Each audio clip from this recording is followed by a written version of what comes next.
And I just now have an AP update now to news coming out from us from Lebanon. A second airstrike around the port city of Tyre. We're told the Associated Press is reporting that Israel accidentally killed a Lebanese soldier. It apparently hit a car that it believed was carrying a senior Hezbollah official. But when they went to hit the car, they accidentally killed a Lebanese soldier. That from the AP. And that despite this 48-hour stop in airstrikes in Lebanon.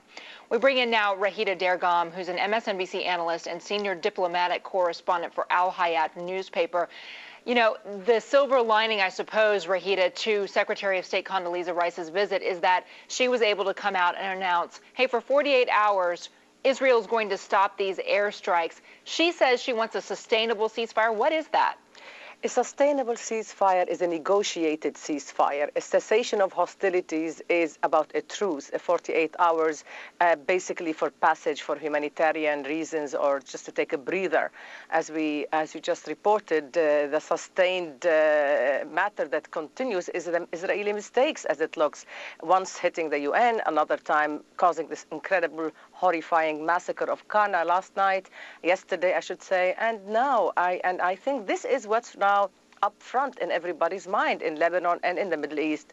That is what the Israeli military operations are producing. You know, Raghida, yesterday after the Kana attacks, we saw Syria blaming the United States for that attack. It said that these were hatred-guided bombs and that they were American-made, that it was America's fault that all those children died in the attack. Is the United States getting any credit at this point for negotiating this 48-hour pause in fighting? Not at all. Actually, of course, the Syrian government will spin it to its own benefit and probably might not want to see its truce or a ceasefire, because that's not in the interest of Syria. So long as this fight is away from its own borders and its own territory, well, let it be. It's other people dying. But as far as the U.S. is concerned, if there is right now, if you have to speak in terms of defeat and victory, I got to tell you, Contessa, unfortunately, I'm going to tell you this. This is right now, for the moment, a defeat not only for the Israeli army, but also for the United States foreign policy.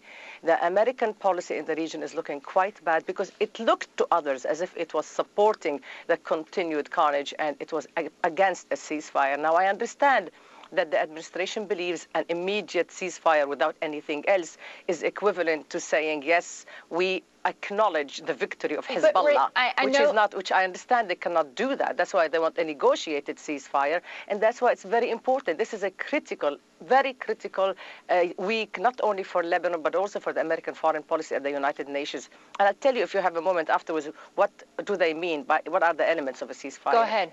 Oh, thank you.